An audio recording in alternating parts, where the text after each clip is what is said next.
যে বলদেব চন্দ্র জিউ যে লক্ষণ, বলদেব চন্দ্র জিউ যে লক্ষণ সংকর্ষণ তত্ত্ব, এটা বুঝতে তিনি অসমর্থ হয়ে একদিন শাল কাঠ দিয়ে বলদেব চন্দ্র জিউকে আঘাত করলেন, আর বলদেব চন্দ্র জিউ সঙ্গে সঙ্গে দিলীপ বানরের উদ্ধার করে দিলেন।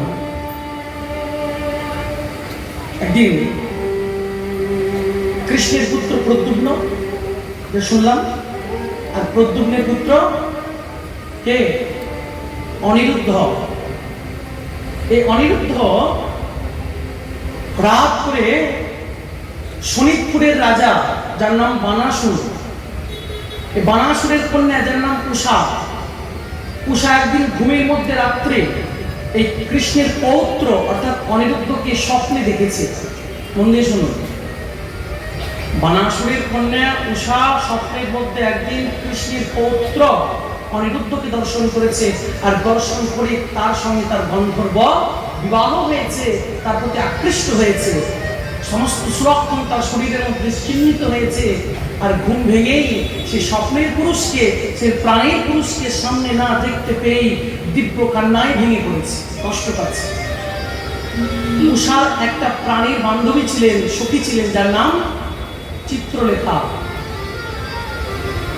এই চিত্রলেখাকে ডেকে বলছে, জানিস সখী, আজকে স্বপ্নের মধ্যে আমি এক পুরুষকে দর্শন করেছি, আর দর্শন করতে তার চরণে মন প্রাণ সঁপে দিয়েছি, এবং তাকে না পেলে আমি বোধহয় আর প্রাণে বাঁচব। তা তুই আমায় তাকে এনে দিতে পারিস?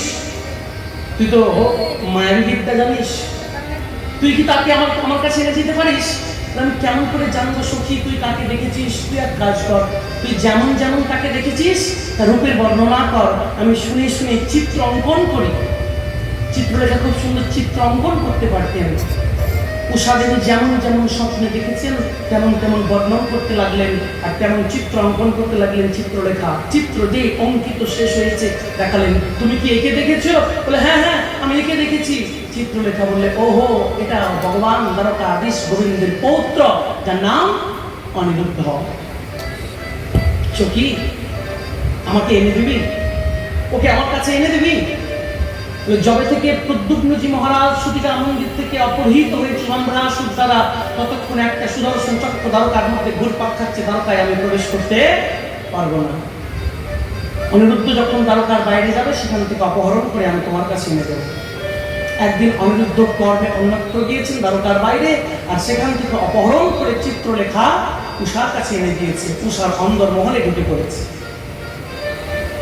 অনিরুদ্ধ উষাকে দেখেছে, তার প্রতি আকৃষ্ট হয়েছে, তার প্রতি প্রেম নিবেদন করেছে, দুজনের মধ্যে প্রেমালাপ বার্তালাপ চলছে। এই উষার সঙ্গে অনিরুদ্ধর অন্দরমহলে যে বার্তালাপ প্রেমালাপ, এই কথাটি বাইরে থেকে শুনতে গেলেন কয়েকজন দ্বাররক্ষক, প্রহরী। আর প্রহরী গিয়ে সোজাসুজি রাজার কানে কথাটি দিয়ে দিলেন, রাজ, আপনার কন্যা উষার গর্ভ সেই অন্দরমহল থেকে পুরুষের কণ্ঠস্বর ভেসে আসছে। তাই নাকি? ঠিক শুনেছ? আপনি শুনুন, চলুন। শোনিতপুরের রাজা বানাসুর যেই চলে গেলেন, নিজের কন্যার গবাক্ষ দ্বারে কর্ণপাত করলেন, দেখলেন সত্যি সত্যি পুরুষের কণ্ঠস্বর। দ্বারক্ষে দিয়ে দরজা ভেঙে দেখলেন কৃষ্ণের পুত্র অনিরুদ্ধ বসে আছে, কন্যার সঙ্গে বার্তালাপ করছে। বন্দি বানিয়ে দিলেন, বন্দি বানিয়ে দিলেন। কিন্তু গোবিন্দ গুণাক্ষরে জানেন না, দেবর্ষি নারদ চলে গেলেন দ্বারকায়, সব জায়গায় আছে, সর্বহাটের কাঠলি কলা, সব জায়গায় দেবর্ষি নারদ। শরীরপুরের রাজা বানাসুরের বন্ধন সলায়, বন্ধন দশায় যে অনিরুদ্ধ আছেন, এই বার্তাটি গোবিন্দকে বলছেন, প্রভু আপনার সবাই কুশলে আছেন তো? বলে হ্যাঁ, সবাই ভালো আছি। বলে আপনার পৌত্র অনিরুদ্ধ কোথায়? আছে কোথাও? বলে না, শরীরপুরে জেল হাওয়া খাচ্ছে প্রভু। হ্যাঁ হ্যাঁ, বানাসুর তাকে বন্দি করেছে। শুনেই ভগবান সঙ্গে সঙ্গে সেখানে চলে গেলেন। গোবিন্দের জীবনে কখনো শান্তি। আমরা মনে করি আমরা কত ব্যস্ত, এই কষ্ট এই কষ্ট, এদিকে দৌড়তে হচ্ছে, এদিকে ছুটতে হচ্ছে। যতদিন থেকে ভাগবত শ্রবণ করতে বসেছেন, কৃষ্ণের জন্মোৎসবের পর থেকে বলুন তো কোনো সময় ভগবান দুদণ্ড স্থির হয়ে বসেছেন? দুদণ্ড গোবিন্দ স্থির হয়ে বসেছেন? এই অসুর মারণ, এই ভূভার ভরণ, এই হয়ে গেল, এই সেই হয়ে গেল। চললেন ভগবান শোনিতপুরে, আর শোনিতপুরে প্রবেশ করা মাত্রেই দরজার মধ্যে দ্বার অবরুদ্ধ করে রইলেন কে? দেবাদিদেব মহাদেব। এই দেবাদিদেব মহাদেব হচ্ছেন বানাসুরের ইষ্টদেব। প্রভু ভিতরে যাওয়া চলবে না। দেবাদিদেব মহাদেব ভগবানকে দরজার মধ্যে আটকে দিলেন, প্রভু যাওয়া যাবে না। কেন যাওয়া যাবে না? বলে ও আমার দাস, ও আমার শিষ্য, ও আমার ভক্ত, ওকে রক্ষা করার দায়িত্ব আমি নিয়েছি। মহাদেব দ্বার ছেড়ে যাও। মহাদেব বলে প্রভু দ্বার যদি ছাড়তে হয় তাহলে তোমার সঙ্গে আমাকে যুদ্ধ করতে হবে। যে মহাদেব পরম বৈষ্ণব, লীলা রচনা দেখুন, সুদেব প্রভু এমন সুন্দর মিষ্টি করে বর্ণন করছেন। রাজা পরীক্ষিত শ্রবণ করতে করতে যেন সে প্রাপ্তি হয়ে যাচ্ছেন, শ্রবণ করতে করতে যেন বিভোর হয়ে যাচ্ছেন। মহাদেব বলে আমার সঙ্গে যুদ্ধ করতে হবে। ঠিক আছে, যুদ্ধ করেই তো জীবন কাটছে, চলো। শিব ছাড়লেন রুদ্রজ্বর, এমন রুদ্রজ্বর দিলেন কৃষ্ণের অনুচররা জ্বরে থর থর থর থর করে কাঁপতে লাগলেন। ভগবান ছাড়লেন বৈষ্ণব জ্বর, যে বৈষ্ণব জ্বর থাকতে সমস্ত রুদ্রগণেরা থর থর করে কাঁপতে লাগলেন। আর গোবিন্দ ছাড়লেন জিহ্বনাস্ত্র, আর এমন জিহ্বনাস্ত্র ছাড়লেন সমস্ত রুদ্র সেনা হাই তুলতে লাগলেন। যে হাই তুলতে লাগলেন, এই ফাঁকে এই অবসরেই গোবিন্দ প্রবেশ করলেন বানাসুরের রাজ্যের মধ্যে। আর বানাসুর ছিলেন সহস্রবাহু। সহস্রবাহু মানে 1000 হাত। সব হাত কেটে দিয়ে দুটো হাত রাখলেন। সব হাত কেটে দিয়ে তার মতো চতুর্ভুজ, দুটো হাত নিচে দুটো হাত উপরে রাখলেন, চতুর্ভুজ তার মতো করে দিলেন। হাত যদি মানুষের বড় বড় চুল দাড়ি থাকে তাকে সম্পূর্ণ মুন্ডন করে দেওয়া হয়, চিনতে পারবেন? পারবেন না। বানাসুরের প্রথমে ভগবান বলেছে আমার পৌত্রকে আমাকে মুক্তি প্রদান করো, বলে মুক্তি প্রদান করে যুদ্ধ করতে হবে। ভগবান বানাসুরের সহস্রবাহু 4টি হাত রেখে কর্তন করে দিয়েছে। যেই কর্তন করেছে দেবাদিদেব মহাদেব দিকে জিহ্বনাস্ত্র হাই তুলতে তুলতে সমাধি মগ্ন হয়েছিলেন, তার ধ্যান ভেঙে গিয়েছে। যেই ধ্যান ভেঙেছে সহস্রবাহু ছুটে পড়েছে মহেশ্বরের চরণে। হে দেবাদিদেব, আপনি থাকতে আমার কে তুমি? আমি বানাসুর চিনতে পারছো না? তুমি বলে কেমন করে চিনবো? তুমি সহস্রবাহু ছিলে, তুমি চতুর্ভুজ হয়ে গেলে কেমন করে? বলে দ্বারকাধীশ কৃষ্ণ আমার সমস্ত বাহু কেটে দিয়েছে। বানাসুর কে? বানাসুর হচ্ছেন প্রহ্লাদের বংশজাত। প্রহ্লাদের বংশজাত। প্রহ্লাদকে কথা দিয়েছেন যে তোমার বংশে আমি কাউকে হত্যা করবো না। বানাসুরকে গোবিন্দ হত্যা করেননি, শাস্তি প্রদান করেছেন। ভগবানকে প্রতিহত করার শাস্তি দিয়েছেন। দেবাদিদেব মহাদেবকে ভগবান বলছে, মহাদেব তোমার শিষ্য আমার সঙ্গে যুদ্ধে রত হলো, তোমার শিষ্যের সামনে আমি এলাম, কোথায় তুমি তোমার শিষ্যের মাথাটা নিয়ে আমার চরণে মধ্যে দেবে তা না, তুমি যুদ্ধের মধ্যে প্ররোচিত করে দিচ্ছ। মহাদেব অত্যন্ত লজ্জিত হলেন এবং শিষ্যকে প্রণাম করতে বললেন। বানাসুর নিজের তর্কচূর্ণ হয়ে ভগবত চরণে বসে প্রপন্ন হয়ে গেলেন। জানি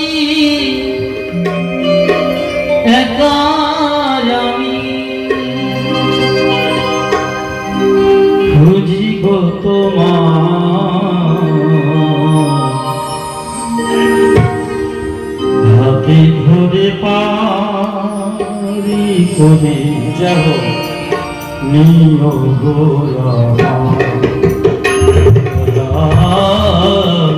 হাতে ধরে পারি করে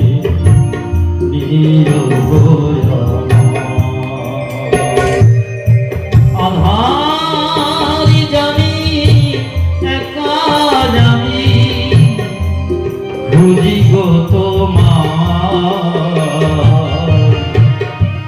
হাতে ধরে পারি নিয়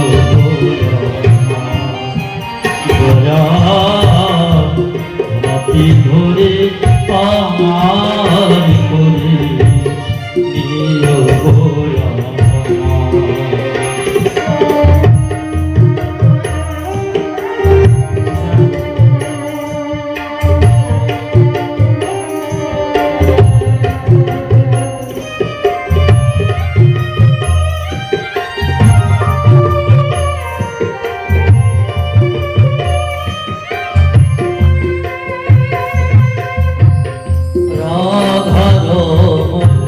মদনী মোহন ও গিরিধারী অহরহ বংশী ধ্বনি শুনি গো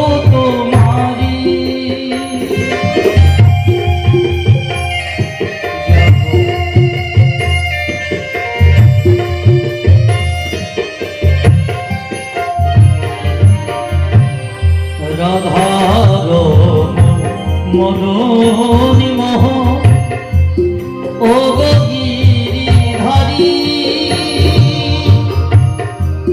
অহরহ বংশীর ধ্বনি শুনিব তোমারি অভাজনে তুমি বিনে অভাজনে তুমি বিনে করবে কে হাতে ধরে পারে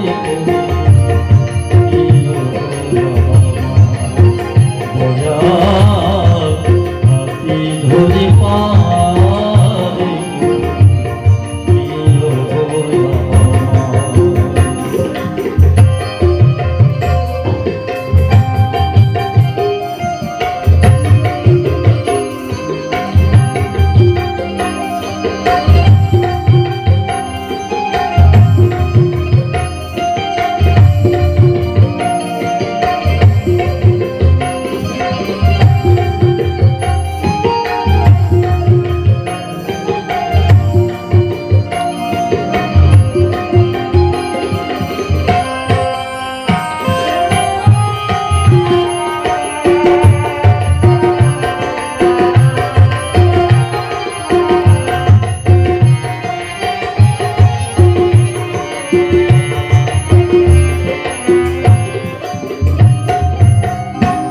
পিতা মাতা ভোগিনী ভ্রাতা প্রতিদিনের দেখা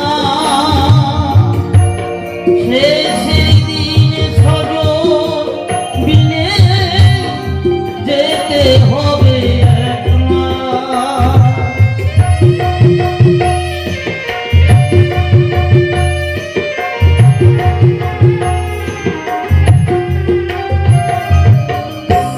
পিতা মাতা ভোগিনী ভ্রাতা দুটি দিনের দেখা শেষের দিন স্বজন বিনে যেতে হবে একা ও চরণে ভক্ত জনে ও চরণে ভক্ত জনে যেন হাতে ধরে পারি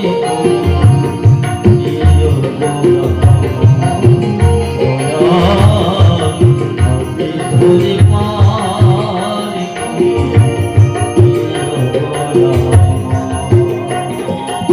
আধার জানি একা আমি বুঝিব তোমার ধরে পারি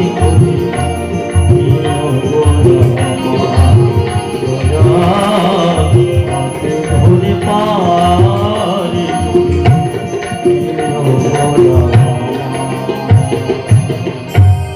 बोलिए द्वारकाधीश भगवान की पार्वती भगवान की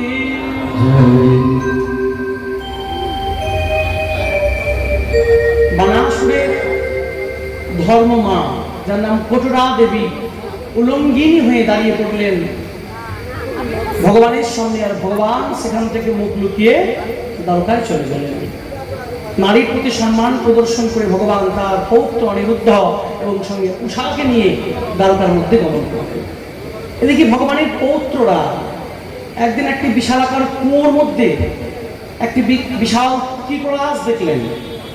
কিকলাস গিরগিটি কিকলাস দেখে গোবিন্দের কাছে গিয়ে জানালেন, আর গোবিন্দ কিকলাসের নিকটে এলেন, কুয়োর নিকটে এলেন এবং সেই কিকলাসকে স্পর্শ করা মাত্রই একটি সুন্দর রাজায় পরিণত হলো সেই কিকলাস। ভগবানের চরণে নতমস্তক হয়ে বললেন, প্রভু আমি হচ্ছি নিগ রাজা। কি তুমি? নিগ রাজা। আমি অনেক দান ধর্ম করতাম, যেমন আমি দান করতাম, দানের প্রতি আমার অভিমান জন্মে গিয়েছিল। আমি একদিন একটা ব্রাহ্মণকে 1 লক্ষ গাভী দান করেছিলাম। সে ব্রাহ্মণ যখন গাভীগণ নিয়ে যাচ্ছিল, সে 1 লক্ষ গাভীর মধ্যে একটি গাভী আবার ঘুরে এসে আমার গোয়াল ঘরে মধ্যে আশ্রয় নিয়েছিল। আমি আবার অন্য এক ব্রাহ্মণকে 1 লক্ষ গাভী দান করার সময় সে আগের গাভীটি এই গাভীর সঙ্গে চলে গিয়েছে। সেই ব্রাহ্মণ রাস্তার মধ্যে দেখে নিজের গাভী চিনতে পেরে পরের ব্রাহ্মণকে 1 লক্ষ গাভী থেকে নিজের গাভীটি ফিরিয়ে চাইলেন। সে ব্রাহ্মণ বলে, দিতে পারবো না, আমি দানে পেয়েছি। সে ব্রাহ্মণ আমার কাছে এসে বললেন, আমাকে আমার আগের গাভীটি ফিরিয়ে দাও, যা তোমার গোশালার মধ্যে এসে প্রবেশ করেছে। আমি বলেছিলাম, প্রভু আমি তো 1 লক্ষ গাভী দান করেছি ব্রাহ্মণদের, কোন গাভীটি আমি আপনাকে দিয়েছি সে তো আমার মনে নেই।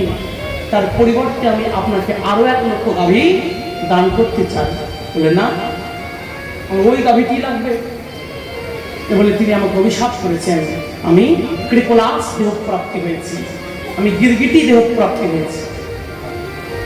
আপনার কৃপায়, আপনার সহস্র স্পর্শে, আপনার করকমল স্পর্শ হওয়া মাত্রেই আমি আমার কৃপলাস দেহ থেকে উদ্ধার প্রাপ্তি করে নিগরাজায় রূপান্তরিত হলাম।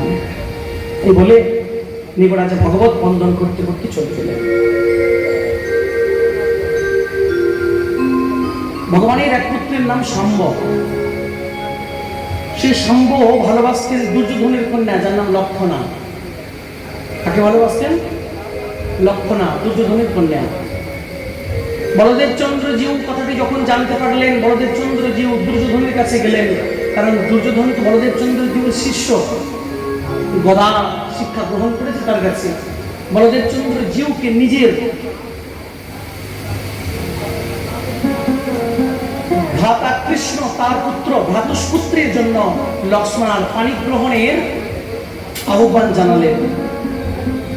দুর্যোধন বলদেব চন্দ্র জিউকে ভৎসনা করে বললেন, তোমাদের গৃহে কন্যা দেওয়া যাবে? তোমরা জীবনে কোনোদিন রাজা হতে পারবে না। যদুবংশীদের সঙ্গে সম্বন্ধ থাকতে পারে, কিন্তু যদুবংশীর ঘরে কখনো কন্যা দেওয়া যাবে না। তোমরা কোনোদিন রাজা হতে পারবে? বলদেব চন্দ্র জিউ দুর্যোধনের উপর রেগে গিয়ে বললেন, তোমার বিদ্যা কতটুকু, তোমার গরিমা কতটুকু? সামান্য একটা প্রদেশের রাজা হয়ে নিজেকে কেউ কেটা ভাবছো, যার ঘরে নিজের কন্যা দেওয়ার কথা বলতে এসেছে তুমি কি জানো? নিখিল বিশ্ব ব্রহ্মাণ্ডের নায়ক। এই বলে যেই বলদেব চন্দ্র জিউ নিজের হাল নিয়ে হস্তিনাপুরকে বাঁকা করতে যাবেন, চরণে পড়ে গেলেন, প্রভু আমার ভুল হয়েছে, মার্জনা করুন। বলদেব চন্দ্র জিউ লক্ষ্মণার সঙ্গে শাম্বের বিয়ে ঠিক করছেন, আর সেই বিয়ের দিন মহা সমারোহে বিয়ে হচ্ছে। এদিকে ভগবান সুধর্ম সভায় বসে আছেন, আর ভগবান সুধর্ম সভায় যে বসে আছেন, 2 দূত এসে হাজির হলেন। 2 সংবাদ বাহক দূত এসে হাজির হলেন। আর এক দূত এসেছে ইন্দ্রপ্রস্থ থেকে, আর এক দূত এসেছে গিরিব্রজ দুর্গ। 2 দূত এসে হাজির হলেন। যে দূত ইন্দ্রপ্রস্থ থেকে এসেছেন সেই দূত বলেছেন যুধিষ্ঠির মহারাজের ধর্মরাজ্য স্থাপিত হবে। আর যেই দূত ইন্দ্রগিরি ব্রজ দুর্গ থেকে এসেছে সেই দূত বললেন, প্রভু জরাসন্ধ আমাদের মতো অনেক অনেক রাজাকে বন্দী করে রেখেছে, কেন? কাল ভৈরব যজ্ঞে বলি দেবে বলে। আমার খুব ভয়ে ভয়ে আছে, আপনি আমাদের উদ্ধার করুন। ভগবান কাকে রক্ষা করবেন? কোন দিকে আগে যাবেন? হস্তিনাপুর যাবেন, ইন্দ্রপ্রস্থে যাবেন, না ইন্দ্রব্রজ দুর্গে যাবেন? চিন্তায় করলেন, উদ্ধবকে ডাকলেন। উদ্ধবকে?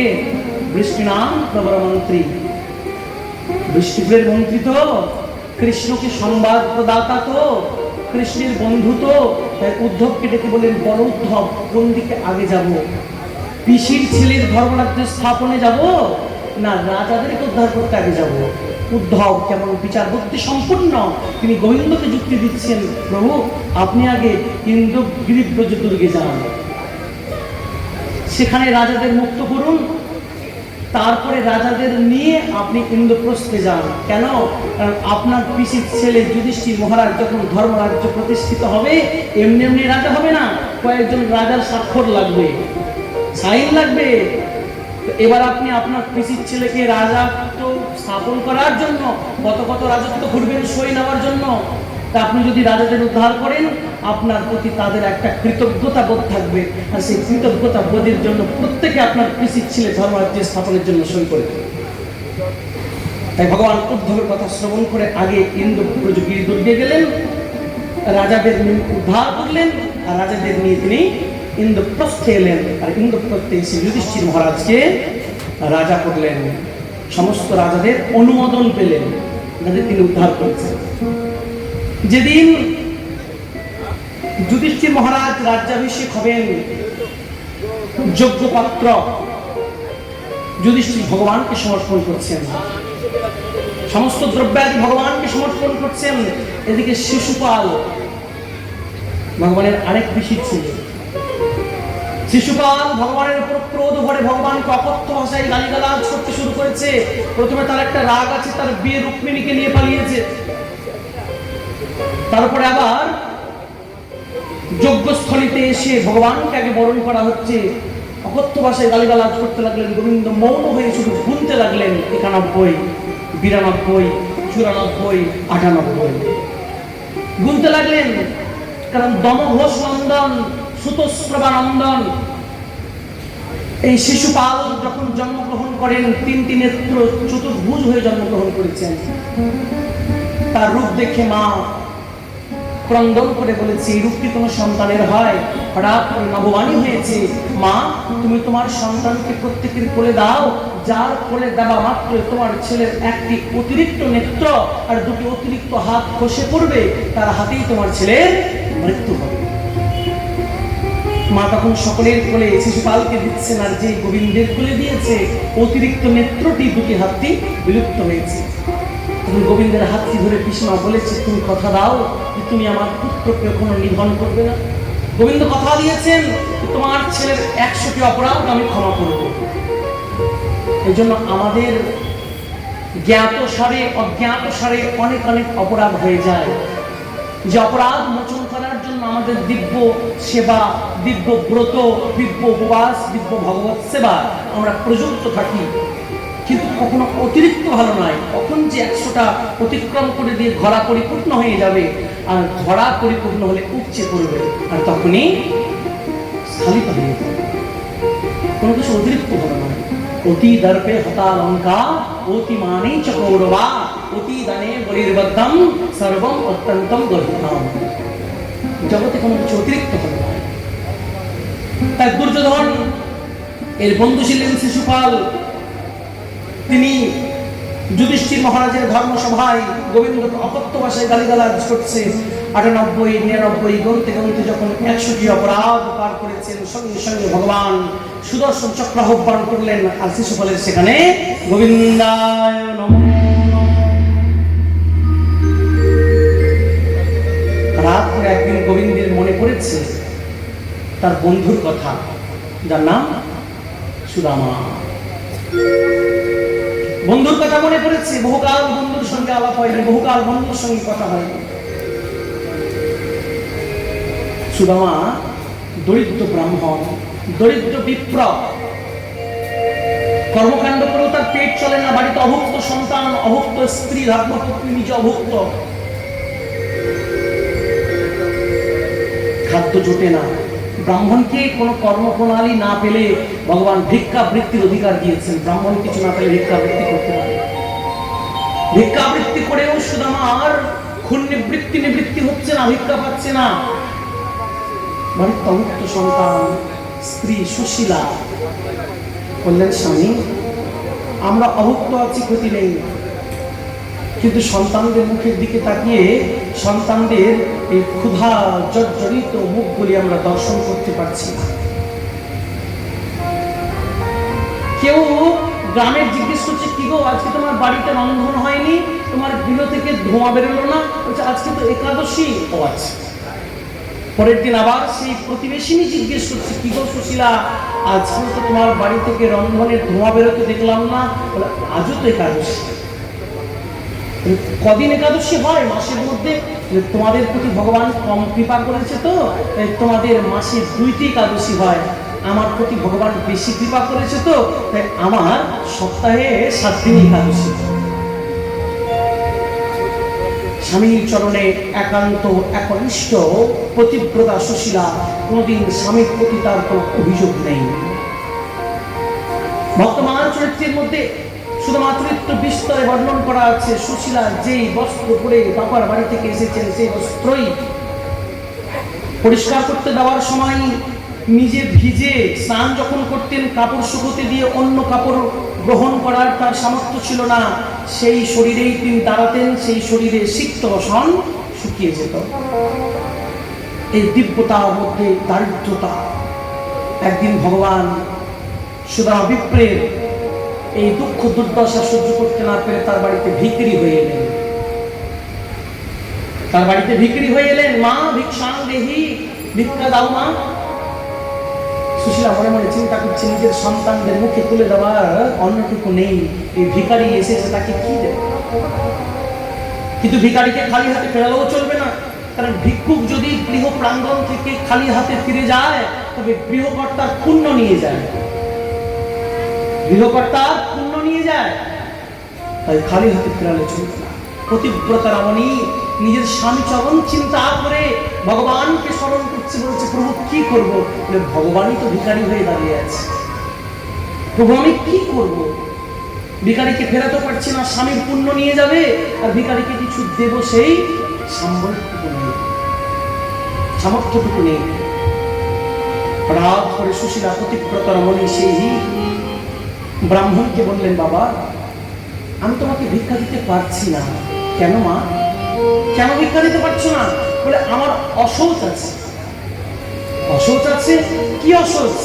অশৌচ তো দুই প্রকার, জননাশৌচ, মরণাশৌচ। জন্মগ্রহণ করলে অশৌচ হয়, মৃত্যুবরণ করলে অশৌচ হয়, আনন্দাশৌচ হয়। তোমার কি অশৌচ মা? বলে আমার জননাশৌচ, আমার বাড়িতে সন্তান হয়েছে আমার। বলে মা তোমাকে দেখে তো প্রসূতি মনে হচ্ছে না, তোমাকে দেখে তো প্রসূতি মনে হচ্ছে না যে তুমি সন্তান প্রসব করেছো।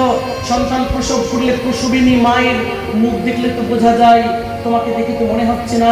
সুশীলা ভিক্ষুককে বলছে বাবা জানো আমার বাড়িতে দরিদ্র নামে এক সন্তান জন্মগ্রহণ করেছে, আমার বাড়িতে এক সন্তান জন্মগ্রহণ করেছে যার নাম দরিদ্র। তাই আমি জননাশৌচে আছি, আমি অশৌচ, আমি অশুচি, আমি কেমন করে তোমার ভিক্ষা দেব? সেই ভিক্ষুক ভক্তের কাছে পরীক্ষা করতে এসে, ভগবান ভক্তের কাছে পরীক্ষা করতে এসে হেরে গেলেন। তিনি বলে দিয়ে গেলেন মা তোমার স্বামীর একটি বন্ধু আছে, তোমার স্বামীকে বন্ধুর কাছে পাঠিও, যদি না যেতে চাই আমার কথা স্মরণ করো। পরের দিন স্বামী এসেছে, স্বামীর চরণে প্রণাম করে সুশীলা বলছে হে না আমাদের নিবৃত্তি হচ্ছে না, তাতে আমার কোনো অভিযোগ নেই, কিন্তু সন্তানদের দিকে তাকিয়ে আমি যে আর ক্রন্দন ধরে রাখতে পারছি না, কতদিন আর সন্তানের এই ক্ষুধা জ্বালা চিত্ত মুখ পরিদর্শন করবো? সন্তানগুলো ক্ষুধার জ্বালায় কাঁদছে। আর সুশীলা এবং সুদামা সন্তানদের বলছে শোন আমার বন্ধুর গল্প শুনবি, শোন আমার বন্ধু কেমন জানিস, এইটুকু বয়সে মাত্র 6 দিন বয়সে পুতুল আবাদ করেছে, এইটুকু বয়সে গিরিগোবর্ধন ধারণ করেছে, এইটুকু বয়সে দাবানল দাবাগ্নি পান করেছে। আমার বন্ধুর গল্প শুনবি? অভুক্ত সন্তানদের গল্প শুনিয়ে শুনিয়ে ঘুম পাড়িয়ে দিতেন। সুশীলা মা উনুনের মধ্যে জল ফোটাতেন, বলে বাবা একটু অপেক্ষা করো অন্ন হবে, জল ফুটছে অন্ন হবে, কিন্তু শুধু জল ফুটছে। কতদিন চলবে স্বামী, কতদিন এইভাবে সন্তানদের মুখগুলো দেখতে পাচ্ছি না? না আমি শুনেছি তোমার একটি বন্ধু আছে দ্বারকায়। হ্যাঁ তোমায় কে বললো? বলেছে একজন। তুমি কি তার কাছে একবার যেতে পারো না? সুশীলাকে বলছে সুদামা দেখো গিরিনী আমার বন্ধু, বন্ধুর কাছে কি হাত পাতা সমীচীন? যে বন্ধুর কাছে প্রতিদিন আমি ননি মাখন তুলে দিতাম, আমার মা যখন আমার জন্য নবনী করে দিত আমি নিজে খেতাম, আর সেই বন্ধু অধরে তুলে দিতাম, যার মুখে আমি অধরে ননি মাখন তুলে দিতাম, যার সঙ্গে আমরা গোষ্ঠীর খেলা খেলতাম, পিঠে চড়ে কাঁধে করা, আমি নিজে আমটি খেয়ে একটু আম আমি আমার কানাইকে দিয়েছি। সকলে বলতো এ ঠোয়াম কেন দিচ্ছ, উচ্ছিষ্ট কেন দিচ্ছ? আমি কেন দিচ্ছি জানো? কংস রাজা বড় দুষ্ট, যে কংস কৃষ্ণকে হত্যা করার জন্য বহুবিধ অসুর প্রেরণ করেছে বৃন্দাবনে। কংস রাজা যদি আমের মধ্যে বিষ মিশিয়ে রাখে, সে আমটা আগে আমরা খাই। মরলে আমি মরি, আমি মরলে তুমি বাঁচাতে পারবে, তুমি মরলে তোমায় বাঁচাবে কে?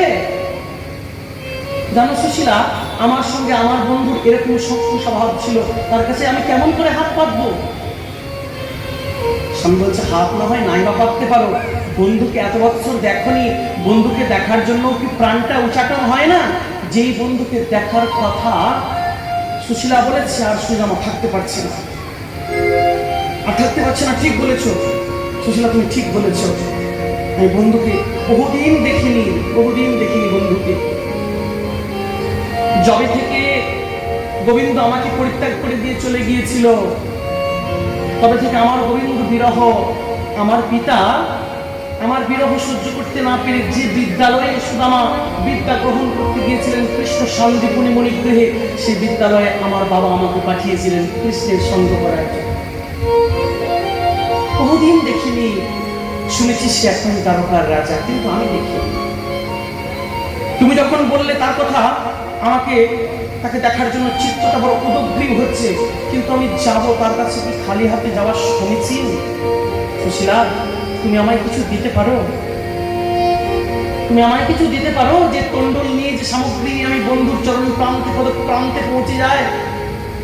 সুশীলা বলতে, স্বামী যদি আমার কাছে কিছু থাকতো, তবে কি তোমার সন্তানরা অভুক্ত থাকতো?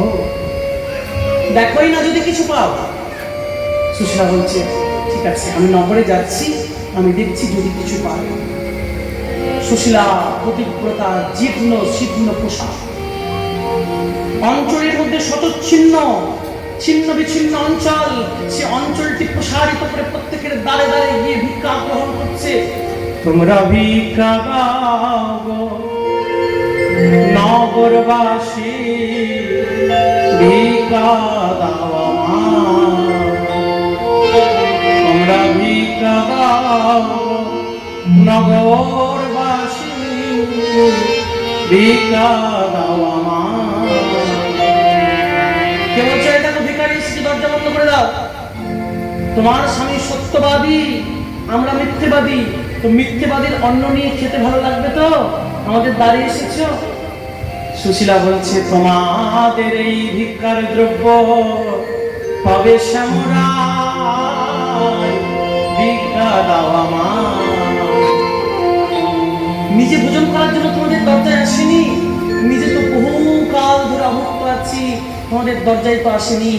তোমরা যারা গোবিন্দের চরণে পৌঁছতে পারো না, যাদের সময় হয় না, অবসর হয় না, তোমাদের প্রত্যেকের হয়ে আমার স্বামী গোবিন্দ দর্শনে যাবে, তো তোমরা যে যা পাচ্ছ আমার স্বামীর উদ্দেশ্যে দাও। আমার স্বামী তোমাদের সেই দান, তোমাদের সেই ভক্তি গোবিন্দের পদপ্রান্তে পৌঁছে দেবে। পূর্ব পাড়া, পশ্চিম পাড়া, উত্তর পাড়া, দক্ষিণ পাড়া, চারিটি পাড়া বিভাজন করে চার মিষ্টি চিপিটক, ভাগবত বললেন চিপিটক, চিড়ে, তন্ডল, বিভিন্নভাবে ব্যাখ্যা করা হয়েছে, কিন্তু অন্য জাতীয় চিপিটক পেয়েছেন। চার মুষ্টি তন্ডল চিপিটক নিয়ে এসে সুশীলা তার স্বামীর হাতে দিলেন, এই নাও নিয়ে যাও। ঝরঝর করে সুদামা কাঁদছে, ঝরঝর করে সুদামা কাঁদছে। সুশীলা, যেই কৃষ্ণের মুখে মা যশোদা ক্ষীর মাখনে তুলে দিতে যার হাত কেঁপে যায়, সেই কৃষ্ণের মুখে আমি কেমন করে শুকনো চিড়েগুলি তুলে দেব? সুশীলা বলছে স্বামী, এর থেকে বেশি কিছু দেওয়ার তো আমাদের সামর্থ্য নেই। তোমার বন্ধু সব বোঝে, তোমার বন্ধু সব জানে, তুমি যাও। সুদামা বন্ধু দর্শন অভিলাষে, গোবিন্দ দর্শন অভিলাষে পথের মধ্যে পা বাড়ালেন। শতেক কষ্ট, শতেক দুঃখ, ঝড় ঝঞ্ঝা, বাড়ি বরিশান, রৌদ্র কিরণ সহ্য করে একটি মাত্র চিত্তের মধ্যে অবিচল সংকল্প গোবিন্দ দর্শন। গোবিন্দ পদপ্রান্তে যাওয়ার জন্য জীবনে অনেক প্রতিবন্ধকতা আসে। রাস্তাটি তো ফুলের তৈরি নয় বাবা, রাস্তাটি কণ্টকাকীর্ণ, কাঁটা বিছানো পথ, যে পথ যে সহ্য করে অতিক্রম করতে পারে সে গোবিন্দের নিকটে পৌঁছতে পারে। শত কষ্ট দিলেও শুধু আমার প্রাণে শুধু একটি কথা, যা দেবে হে দয়াময়, হে বন্ধু, তুমি তোমার কাছে আমাকে নিকটে নিয়ে চলো। এ বলে শুধু আমার গোবিন্দের উদ্দেশ্যে বর্ণন করছেন একটি কথা। तेरी आँखियाँ है जादू भरी,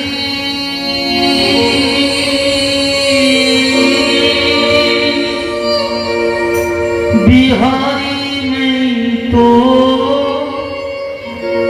कभी से खरी,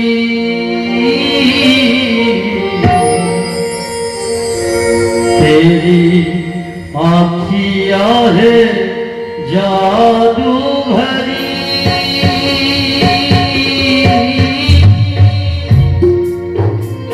बिहारी मैं तो कभी से खरी,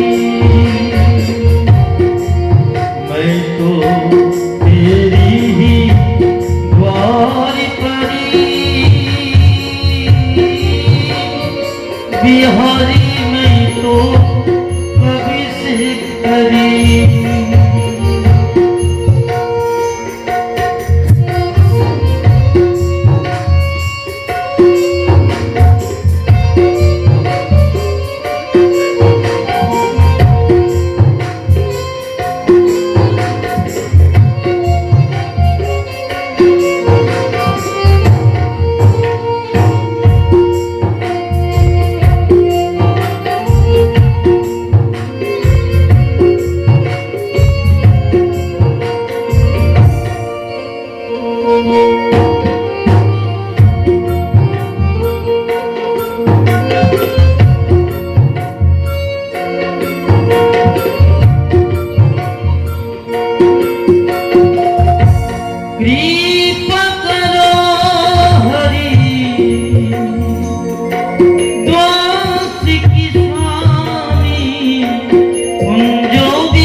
रुके ना अभी कभी बिहारी नहीं तो कभी शिखरी किया है जादू हरी बिहारी नहीं तो कभी शिखरी